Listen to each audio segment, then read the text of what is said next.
الصادقین، ان سچے لوگوں کے ساتھ ہو جاؤ، سچے لوگوں کے ساتھ۔ اچھا، اب یہ سچے لوگ کون ہیں؟ اس کی میں تھوڑی سی اوصاف بیان کرتے ہیں۔ اس سے پہلے میں آپ کو ایک حدیث سنا دیتا ہوں، ایک حدیث کا مفہوم سنا دیتا ہوں کہ آپ صلی اللہ علیہ وسلم نے فرمایا مجھ سے اور آپ سے اور پوری امت سے، فرمایا خطاب اگرچہ صحابہ کو کیا کہ دیکھو اگر تم لوگ دو چیزوں کی ضمانت مجھے دے دو تو میں تمہیں جنت کی ضمانت دے دیتا ہوں۔ کس بات کی ضمانت دے دیتا ہوں؟ جنت کی ضمانت دے دیتا ہوں۔ یہ راشد صاحب کے دائیں طرف دو لڑکے کھیل رہے ہیں، یہ رن ہے، یہ آسمانی کپڑوں والے۔ ہاں جی، یہ سامنے دیکھیں میری طرف۔ فرمایا دو چیزوں کی تم مجھے ضمانت دے دو، میں تمہیں جنت کی ضمانت دے دوں۔ کس بات کی؟ جنت کی۔ اور تم مجھے دو چیزوں کی ضمانت دو۔ جنت کتنی بڑی چیز ہے، ہم سے دو چیزوں کی ضمانت مانگی گئی۔ کون سی دو چیزیں؟ ایک فرمایا جو تمہارے دو جبڑوں کے درمیان ہے، یہ جبڑے ہیں یعنی منہ میں ہے، کیا مطلب؟ زبان۔ ایک تو مجھے زبان کی ضمانت دے دو، دوسرا جو تمہاری دو ٹانگوں کے درمیان ہے یعنی شرمگاہ کی ضمانت دے دو۔ کیونکہ یہاں میری گفتگو سننے والی خواتین نہیں ہیں، سارے نوجوان دوست ہیں، بھائی ہیں، اس لیے میری بات کو سمجھ رہے ہیں کہ جو تمہارے دو جبڑوں کے درمیان ہے اس کی ضمانت دے دو، اور جو تمہارے دو ٹانگوں کے درمیان ہے یعنی انسان کی شرم کا، اس کی ضمانت دے دو۔ میں تمہیں ان دو چیزوں کی حفاظت کرنے پر جنت کی ضمانت دیتا ہوں۔ توجہ کیجیے گا، انسان کے منہ کے اندر زبان ہے، زبان کی ضمانت سے کیا مراد ہے؟ یعنی زبان کی حفاظت۔ زبان کی حفاظت سے کیا مراد ہے؟ دیکھیں، میں آپ اور پوری کائنات کا ہر انسان جب اس دنیا میں آتا ہے تو وہ اللہ تعالیٰ کی طرف سے دیے جانے والے تمام اعضاء کو ساتھ لے کر کے آتا ہے، سوائے دانتوں کے۔ ہر چیز ہمارے ساتھ پوری ہوتی ہے، ہمارا سر، ہاتھ، پاؤں، ناخن، انگلیاں، دل، جگر، معدہ، زبان، ہر چیز ہمارے پاس پوری ہوتی ہے۔ ایسا نہیں ہے کہ اللہ ہمیں دنیا میں بھیج دے اور کہے کہ تم جاؤ اور میں تمہارے جانے کے کچھ عرصے کے بعد انشاءاللہ دایاں ہاتھ لے جو بایاں ہاتھ بعد میں بھیج دوں گا، دایاں پاؤں لے جو بایاں پاؤں بعد میں بھیج دوں گا۔ نہیں، اللہ پورا بنا کر کے بھیج دے، یہ ساری کی ساری چیزیں۔ اور پیدا ہوتے ساتھ انسان کے پورے کا پورا وجود قابل عمل ہوتا ہے۔ کوئی چیز ایسی نہیں کہ جس کے بارے میں کہا جائے کہ اس کا سافٹ ویئر بعد کے اپڈیٹ ہوگا، یہ ابھی نہیں چل سکتے۔ مثال کے طور پر آنکھیں ہیں، پیدا ہوتے ساتھ دیکھنا شروع کر دیتے ہیں۔ کان ہیں، پیدا ہوتے ساتھ سننا شروع کر دیتے ہیں۔ ہاتھ ہیں، ان کے اندر گرفت پیدا ہوتے ساتھ شروع ہو جاتی ہے۔ پاؤں ہیں، اس میں چلنے کی قوت پیدا ہوتے ساتھ ہوتی ہے، لیکن چلنا انسان کچھ دیر بعد شروع کرتا ہے۔ زبان کے اندر گویائی پہلے لمحے موجود ہوتی ہے، لیکن انسان بول نہیں سکتا۔ بولتا انسان بہت بعد میں، 6 مہینے، 9 مہینے، سال بعد، کوئی اس سے بھی دیر سے۔ حالانکہ زبان ہوتی ہے، ایسا نہیں کہ زبان نہیں ہے، بول نہیں سکتا۔ اور یہی انسان جب ساری زندگی گزارنے کے بعد اللہ سے ملاقات کے قریب آتا ہے تو طبی طور پر وفات پانے والے کی سب سے پہلے زبان خاموش ہوتی ہے۔ وہ آنکھوں سے دیکھ رہا ہوتا ہے، بولنے کی سکت نہیں۔ وہ کانوں سے سن رہا ہوتا ہے، بولنے کی سکت نہیں۔ وہ ہاتھوں سے پکڑنے کی طاقت رکھتا ہے، بولنے کی سکت نہیں۔ سب سے آخر میں گویائی آتی ہے اور سب سے پہلے گویائی چھن جاتی ہے۔ اور جب ایک دفعہ گویائی چھن جاتی ہے پھر یہ دوبارہ ملتی کب ہے؟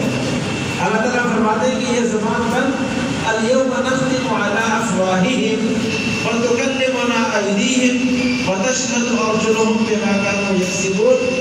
حشر میں بھی نہیں، وہاں پر بھی انسان کے منہ پر مہر لگ جاتی ہے اور اللہ سے ہم کلام انسان کے ہاتھ اور پاؤں اور پورے اعضائے جسمانی ہوتا ہے.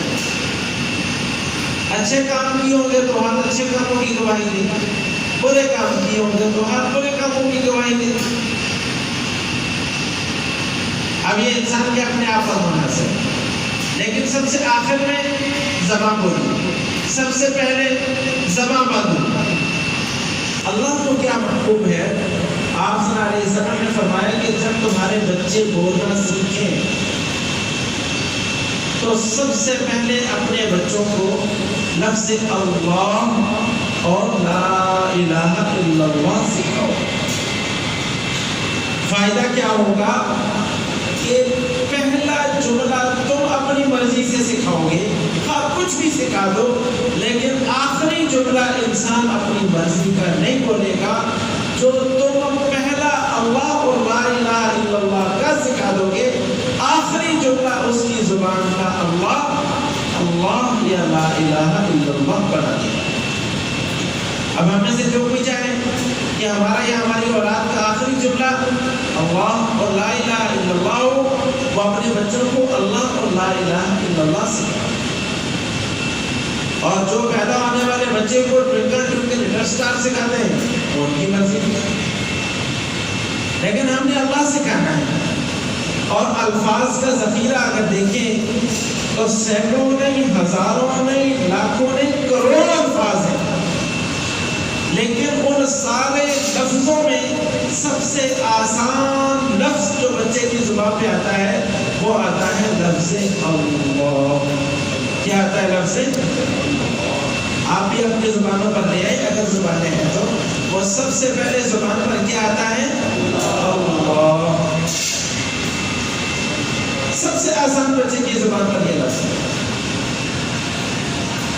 اب بچے نے بولنا شروع کر دیا. اب آپ صلی اللہ علیہ وسلم نے فرمایا کہ زبان کی حفاظت کی ضمانت تم دے دو، جنت کی ضمانت میں نہیں دیتا ہوں. جب انسان نے بولنا شروع کیا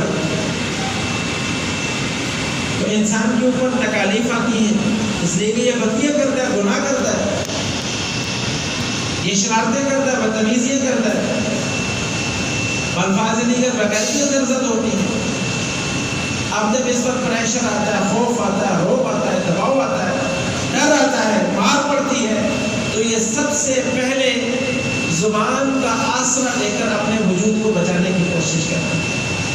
تو سب سے پہلا جملہ کیا بولتا ہے؟ میں نے نہیں کیا، میں نے نہیں کیا، مجھے نہیں پتا، میں نے نہیں کیا. سب سے پہلے یہ زبان سے اپنے آپ کو بچاتا ہے. چھوٹا بچہ بھی ہونا، گلاس کس نے توڑا؟ میں نے نہیں توڑا، میں نے نہیں توڑا. کس نے توڑا؟ مجھے نہیں پتا. اتنا سا بچہ بھی زبان سے اپنے آپ کو محفوظ کرنے کا راستہ ڈھونڈتا ہے کہ گویا ہمیں زبان بچاتی ہے. آپ صلی اللہ علیہ وسلم نے پہلے فرما دیا کہ یہ نہ سوچنا زبان بچاتی ہے، یہ یاد رکھنا زبان سے نکلنے والے جملے تمہیں یا بچاتے ہیں یا بربادتے ہیں. وہ کیسے؟ ایک ہماری سوچ ہے کہ ہم کچھ بھی بول کر بچنے کی کوشش کرتے ہیں.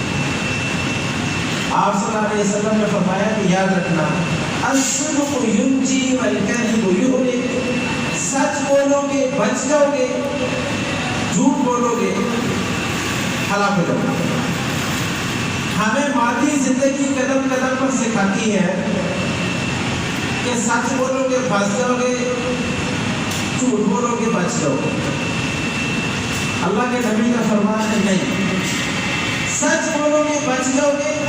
گو کے بظاہر تمہیں لگے گا کہ تم مشکل میں پڑے گا، لیکن مشکل میں پڑنے کے باوجود بھی جھوٹ کا سہارا نہیں لینا، بولنا سچ. اگر انسان جھوٹ کا سہارا لے کر کے بچ سکتا ہوتا تو ایک غزوے کے موقع پر واپسی پر کچھ لوگ ایسے تھے جو بالکل ٹھیک ٹھاک صحیح سلامت تھے، کلمہ پڑھنے والے تھے، اور وہ آپ صلی اللہ علیہ وسلم کے ساتھ میدان جہاد میں نہیں گئے۔ جب واپس آئے سورہ منافقون 28واں پارہ، جب واپس آئے تو آپ صلی اللہ علیہ وسلم کے پاس آ کر کے کہنے لگے پتا تو تھا کہ ہم گئے نہیں ہیں، پکڑے جائیں گے تو ہمارے ایمان پہ شبہ ہوگا، تو آ کر کے کہنے لگے نشہد انک لرسول اللہ۔ تو یہ بات میں تب کر رہا ہوں اگر آپ میری بات کو پوری توجہ سے سن رہے ہو۔ جس نے آدھی بات سنی وہ پریشان رہے گا یہ کیا بیان ہو گیا، اور جس نے بغیر توجہ میں سنی وہ بھی پریشان رہے گا کہ یہ کیا بیان کر دیا۔ پوری توجہ کر قرآن کی آیت کے 2 جملے سمجھا رہا ہوں۔ جب منافق آئیں گے آپ سے رات پر، یہ میں پہلے بھی بیان کر چکا ہوں، بہت دفعہ کر چکا ہوں، آج پھر کر رہا ہوں، آج اس کی ضرورت ہے۔ منافق آئیں گے آپ صلی اللہ علیہ وسلم کے پاس اور آ کر کے کہیں گے اذا جاءك المنافقون، اے نبی صلی اللہ علیہ وسلم ذرا تصور کیجیے اس وقت کا کہ جب آپ کے پاس منافق آئیں گے، ابھی آئے نہیں ہیں، آئیں گے تو کیا کہیں گے؟ وہ یہ کہیں گے نشہد انک لرسول اللہ۔ آج ہم بھی کہتے ہیں نا اشہد ان محمد رسول اللہ، یہی جملہ ہے، صیغے الگ ہیں۔ منافق آئیں گے آپ کے پاس اور آ کر کے کہیں گے نشہد انک لرسول اللہ، اے نبی صلی اللہ علیہ وسلم ہم گواہی دیتے ہیں کہ آپ اللہ کے رسول ہیں۔ ہم گواہی دیتے ہیں، ہم کیا کرتے ہیں؟ ذرا بولے سب مل کر کے، ہم کیا کرتے ہیں؟ گواہی دیتے ہیں۔ کس بات کی؟ کہ آپ اللہ کے رسول ہیں۔ کس بات کی؟ کہ آپ کیا ہیں؟ بولے بولے آپ کیا ہیں؟ اللہ کا رسول۔ ہاں آپ کیا ہیں؟ اللہ کا رسول۔ انہوں نے ایک بات کہی، بڑی اچھی بات کی، نشہد انک رسول اللہ، ہم گواہی دیتے ہیں کہ آپ اللہ کے رسول ہیں۔ اللہ آسمانوں سے دیکھ رہے ہیں، اللہ فرماتے ہیں واللہ یعلم انک لرسول، اللہ کہتے ہیں کہ مجھے پتا ہے، میں جانتا ہوں، اور اللہ بھی اس بات سے باخبر ہے کہ آپ اس کے رسول، اور اللہ بھی اس بات سے باخبر ہے کہ آپ کیا ہیں؟ بولے آپ کیا ہیں؟ اس کے رسول ہیں۔ توجہ، منافق کہیں گے کہ آپ اللہ کے رسول ہیں، اللہ کہتے ہیں کہ مجھے پتا ہے آپ اس کے رسول ہیں، یعنی میرے رسول ہیں۔ تو بات ایک ہو گئی، جو منافقوں نے کہی وہ اللہ نے کہی، جو اللہ نے کہی وہ منافقوں نے کہی۔ لیکن اگلا جملہ اللہ کا بڑا شاندار، بڑا عجیب، بڑا کمال۔ اگلے جملے میں اللہ نے فرما دیا واللہ یشہد ان المنافقین لکاذبون، اللہ فرماتے ہیں کہ میں رب اس بات کی گواہی دیتا ہوں کہ یہ مشرک جھوٹے، یہ منافق جھوٹے۔ اب یہاں پر ظاہری ترجمہ پڑھنے والے پریشان ہو گئے کہ منافقوں نے بھی تو یہی کہا تھا نشہد انک لرسول اللہ، اللہ نے بھی یہی کہا تھا واللہ یعلم انک لرسول۔ جو بات منافقوں نے کہی وہی اللہ نے کہی، جو اللہ نے کہی وہی منافقوں نے کہی، جملہ دونوں کا ایک ہے۔ اللہ اپنی بات میں سچے ہیں اور اللہ کہتے ہیں کہ منافق جھوٹے، انہوں نے تو یہی کہا۔ یہاں سچ جھوٹ کا معنی اور ہے، جو میں اور آپ مراد لے رہے ہیں وہ اور ہے۔ میرے نزدیک سچ یہ ہے کہ مغرب کا وقت ہونا چاہتا ہے۔ اب اگر میں آپ سے کہوں کہ بھائی سورج طلوع ہو رہا ہے، یا میں کہوں زوال کا وقت ہے، آپ کہو گے کہ جھوٹ ہے۔ ابھی ہم عصر پڑھ کے آئے، مغرب کا وقت ہے۔ میں آپ سے کہوں کہ بھائی باہر کڑاکے دار دھوپ نکلی ہوئی ہے، آپ کہیں گے غروب کا وقت ہے، اس وقت کڑاکے دار دھوپ کہاں سے؟ میں آپ سے کہوں کہ باہر موسلا دھار بارش ہو رہی ہے، آپ کو دائیں بائیں کھڑکیوں سے روشنی نظر آتی ہے، آپ کو یہ جھوٹ ہے۔ میں آپ سے کہوں کہ خوب اندھیرا چھا گیا، 12 بج گئے رات کے، آپ کو کہ روشنی نظر آ رہی ہے، 12 نہیں بجے، جھوٹ ہے۔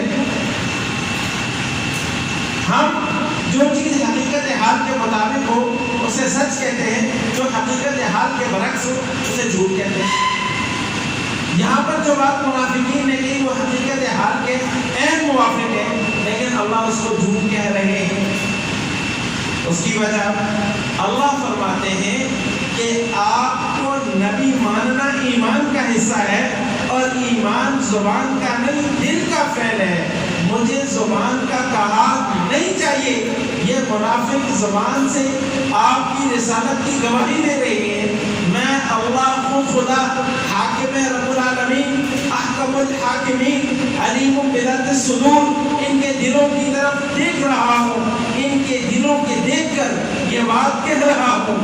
یہ جو زبان سے آپ کی رسالت کی گواہی دے رہے ہیں، میں اللہ اس بات کی گواہی دیتا ہوں، ان کے دلوں کو دیکھ کر یہ جھوٹ بول رہے ہیں، جو بات یہ زبان سے کہہ رہے ہیں وہ بات ان کے دل کے اندر موجود نہیں۔ یہ زبان سے جو کہہ رہے ہیں ان کا دل اس بات کی گواہی نہیں دیتا۔ مجھے ایمان دل کا چاہیے، زبان کی منافقت مجھے اللہ کو نہیں چاہیے۔ یہ اللہ تعالیٰ نے منافقوں کا حال بیان کیا کہ یہ زبان سے جو کہہ رہے ہیں دل کو وہ کہنے والے نہیں ہیں۔ یہ سچ اور جھوٹ کی بات ہوئی۔ اب ہمیں آپ صلی اللہ علیہ وسلم نے کہا کہ دیکھو دنیا کے اندر زبان کی حفاظت کرنا، شرمگاہ کی حفاظت کرنا۔ اب زبان کی حفاظت بہت ساری برائیاں ہیں۔ آج آپ ایک بات سوچیں، قطع نظر اس لیے کہ میں تقریر کر رہا ہوں، آپ کسی کورٹ میں جائیں، کسی کچہری میں جائیں، محلے آبادی سوسائٹی میں جائیں، آپ ایک بات دیکھیں گے کہ جتنی لڑائیاں، جتنے فساد، جتنے گناہ، جتنے فتنے ہیں، سارے زبان کی وجہ سے۔ گنگوں کے کوئی کیس عدالت میں نہیں چل رہے۔ گنگے اگر میاں بیوی ہیں ان میں کوئی لڑائی نہیں، گنگے اگر بچے ہیں ان میں کوئی لڑائی نہیں۔ آپ کو پتا ہونا چاہیے گنگے پڑھتے بھی ہیں، گنگے جاب بھی کرتے ہیں، اور گنگے تعلیم بھی حاصل کرتے ہیں۔ ہمارے گلبرگ کے اندر لوگ محل کے نام سے بہت بڑا کالج اور انسٹیٹیوٹ بھی ہے، اور وہ ساری بات چیت کرتے ہیں۔ گویا انسان پر آنے والی آفتوں میں اللہ کے حکم کے بعد سب سے بڑی جو چیز ذریعہ بنتی ہے وہ انسان کی زبان ہے۔ اگر آپ کی زبان آپ کے کنٹرول میں ہے تو آپ بڑی آفتوں سے محفوظ ہیں، اور زبان کے ذریعے سے آنے والی آفتوں میں سب سے بڑی آفت یہ ہے کہ انسان کو بات کرتا ہے جو حقیقت کے مطابق نہیں ہوتی، جس کو عرف عام میں جھوٹ، معاشرتی طور پر جھوٹ ہم سب کی رگوں میں رچ بس گیا ہے۔ جب تک ہم جھوٹ نہ بولیں ہماری تسلی نہیں ہوتی، ہمیں لگتا ہی نہیں کہ ہم نے کوئی بات کی۔ حالانکہ اگر ہم جھوٹ کے بغیر بھی بات کریں تو کر سکتے ہیں، لیکن جھوٹ ہماری عادت بن گئی۔ ہم نے بولنا ہے جھوٹ ہے، اور ہر بات پہ بولنا ہے۔ صبح اٹھیں گے جھوٹ بولنا شروع کریں گے، رات سوتے تک جھوٹ بولتے چلے جائیں گے، جیسے ہم نے اپنی گفتگو کا کوئی حساب نہیں دینا۔ حالانکہ ہمارا اس بات کے اوپر یقین ہے کہ ہمارے دائیں بائیں دو فرشتے بیٹھے ہیں جو ہمارے نامہ اعمال کو لکھتے چلے جا رہے ہیں، اور ان فرشتوں کا نام ہے کرام کاتبین۔ ہم جو بول رہے ہیں وہ لکھ رہے ہیں، اور جو وہ لکھ رہے ہیں وہ قیامت میں پیش کر دیں گے، اور جسے وہ پیش کریں گے اسے اللہ ثابت کر دیں گے۔ صبح ہمارا جھوٹ شروع ہوتا ہے۔ اگر ہم فیکٹری لیٹ پہنچے ہیں 100 جھوٹ ہمارے تیار، موٹر سائیکل پنچر ہو گئی، پیٹرول ختم ہو گیا، گیس نہیں تھا، ناشتہ لیٹ بنا۔ میں چونکہ اسکول میں ہوتا ہوں نا تو اس لیے بچوں والے جھوٹ بتا رہا ہوں، بڑوں والے جھوٹ اس کے علاوہ ہوتے ہیں۔ 100 کہانیاں، من گھڑت جھوٹ سارے راستے میں سوچتے آتے ہیں، اور اپنی فیکٹریوں میں آ کر، اپنے دفتروں میں آ کر، اپنے اسکولوں میں آ کر کے بولنا شروع کر دیتے ہیں، اس وجہ سے لیٹ ہوئے، اس وجہ سے لیٹ ہوئے، اس وجہ سے لیٹ ہوئے۔ حالانکہ لیٹ ہونے کی وجہ ایک ہوتی ہے دیر تک سوئے رہے، اور لیٹ ہونے کی کبھی کوئی وجہ نہیں۔ پہلا جھوٹ۔ اب اس کے بعد ہم اگلا جھوٹ کیا بولتے ہیں؟ انگریز بڑا اچھا ہے، وہ ہمارے جھوٹ کو فوراً پکڑ لیتا ہے۔ اگلا جھوٹ، ہم جب ڈیوٹی پہ آ گئے، مجھے نہیں پتا یہاں کا نظام، عام طور پر ورکر کیا کرتے ہیں، اگر آپ کی فیکٹری کا ٹائم 8 بجے شروع ہوتا ہے اور آپ 8:10 پہ آئے ہیں تو آ کر کے چپکے سے لکھ دیں گے 7:55 آگے سائن۔ یہاں کون دیکھ رہا ہے؟ بعد میں کوئی پوچھے گا تو کہیں گے کہ جی ہم نے تو وہی ٹائم لکھا تھا جس پہ آئے تھے، گھڑی پہ وہی نظر آ رہا ہے۔ بات یہ ہے، انگریز کو سلام، انگریز نے مشین ایجاد کر دی، بھائی چھوڑو لکھنے لکھانے کو، سامنے میں نے کیمرہ رکھ دیا، اس میں غور سے ایسے دیکھو تمہاری حاضری لگ گئی، اب بول لو کتنے جھوٹ بول گے، وہ سچ بتا دے گی، وہ جھوٹ نہیں بولے گی۔ آج انگریز کو ہم گالیاں نکالتے نا، اور نکالنا ہے، خوب نکالنا ہے، لیکن ذرا اس کی برابری بھی تو کرے نا بھائی، اس کی برابری بھی تو کرے۔ فیکٹری میں آتے ہیں ساتھی، اب ہم اپنی کام کی مشین پر کھڑے ہو گئے، ہمارا وقت ہماری اس کمپنی کا امانت جس سے ہم نے تنخواہ لی، اب فیکٹری کے ٹائم پر موبائل میں مست، اور کوئی آ کر کے پوچھتا ہے بھائی کیا ہو رہا ہے؟ جناب کام ہو رہا ہے، کام کا نقصان ہو گیا، اتنی عمل نقصان ہوتا ہے، یہ نقصان کیسے ہوا؟ پتہ نہیں کہ میں تو بڑی توجہ اور دھیان سے کر رہا تھا، یہ پتہ نہیں کیسے ہو گیا، یہ مشین خراب ہو گئی۔ حالانکہ بے توجہی اور غفلت سے نقصان ہوا، اسے تسلیم نہیں کرنا، اس سے انکاری ہو جانا، اور آگے چلتے چلے جائیں۔ کسی دوست کا چارجر اٹھا لیا، کسی کا موبائل اٹھا لیا، نہانے کے لیے جانے لگے کسی کا صابن اٹھا لیا، مسجد کے لیے جانے لگے کسی کے جوتے پہن گئے، وہ پیچھے مسجد میں آگے آ کر کے کہے گا میرے جوتے کس نے پہنے؟ پتہ نہیں۔ یہ جھوٹ اور کتنے جھوٹ، ہمارے ہاں سب سے مشہور بولا جانے والا جھوٹ، فون کر کے پوچھو بھائی کہاں ہو، کتنی دیر میں آؤ گے؟ اے بس یہ ہوئے 5 منٹ چلے۔ آپ کسی سے فون کر کے بھی پوچھیں، آنے والا بندہ اگر لیٹ ہو رہا اس سے پوچھیں بھائی کہاں ہو، کتنی دیر میں آؤ گے؟ یہ ہوئے 5 منٹ جائے سر، اور وہ 5 منٹ گھنٹے میں پورے نہیں ہوتے، اور جب وہ آ جاتا ہے پھر اس کی کہانیاں سنیں، وہ کیسی کیسی آپ کو کہانیاں سنیں، بھائی کیوں جھوٹ بولتے، کس وجہ سے جھوٹ بولتے؟ آپ صلی اللہ علیہ وسلم نے ایک جملہ ارشاد فرمایا، ہم تب نہیں تھے، اگر ہمیں دیکھ کے کہا ہوتا تو پھر بھی بات تھی، ہم تب نہیں تھے، لیکن کہا کہ مسلمان کچھ بھی ہو، ہر گناہ اور برائی کا تصور مسلمان سے کیا جا سکتا ہے، لیکن مسلمان کے شایان شان نہیں۔ نمبر 1 کہ مسلمان جھوٹ بول لے، نمبر 2 مسلمان خیانت کر لے۔ جو جھوٹ بولے گا اس کے دل کے اندر اس لمحے ایمان نہیں رہے گا، جو خیانت کرے گا تو اس لمحے وہ ایمان سے خالی ہو جائے گا۔ ہم جھوٹ بولتے، جب چھٹی ہوئی اس کے بعد بیگم کے سامنے جھوٹ شروع، دوستوں کے ساتھ ہمارا گرمیاں چل رہی، کس بات کی؟ بس یہ آ رہا ہوں آج کمپنی میں اوور ٹائم رکھنے، دوستوں کے ساتھ کھانا کھانے چلا گیا، موبائل پہ جھوٹ، کوئی لڑکی لڑکا بن کے بات کر رہی ہے، کوئی لڑکا لڑکی بن کے بات کر رہا ہے۔ گھر گئے، والدہ نے پوچھا بیٹا کچھ پیسے چاہیے ہیں؟ نہیں جی اس دفعہ تو تنخواہ یا کمپنی والوں نے آدھی کاٹ دی، نہیں سر کچھ کاٹ ہی نہیں، میں ویسے بات کر رہا ہوں، وہ جی اس دفعہ تو یہ ماں کو پیسے دینے سے جان نکلتی ہے، جھوٹ۔ میرے دوستوں بھائیوں، اپنی دن بھر کی گفتگو کا موازنہ کریں اور دیکھیں کہ آپ نے ایک دن کی گفتگو میں کتنا سچ بولا اور کتنا جھوٹ بولا۔ آپ اس نتیجے پر پہنچیں گے بولی جانے والی ساری کی ساری ورنہ زیادہ سے زیادہ گفتگو آپ کی جھوٹ کی، اور کیا اس پر پکڑ نہیں ہوتی؟ آج جب یہ حالات دیکھتا ہوں تو دکھ ہو، ہم اپنے چھوٹے سے بچے کو جھوٹ سکھانا شروع کرتے ہیں اور دادا بن کر کے بوڑھے ہو کر کے بھی جھوٹ بولتے ہیں۔ دروازے پر کوئی آ کر کے دستک دیتا ہے، بچے کو بھیج کے کہتے ہیں بتا دو ابا گھر پہ نہیں۔ وہ ایک واقعہ میں نے تعلیم و تربیت رسالہ تھا اس میں پڑھا تھا کہ کوئی ایک مسلمان کیا کسی باہر کے ملک میں رہائش نہیں ملی تو ایک کمرہ عیسائی فیملی سے کرایہ پر لے لیا اور وہاں رہنے لگ گیا۔ اچانک وہ فیملی ساری کہیں جانے لگی، بچے کو گھر پہ چھوڑ گئی۔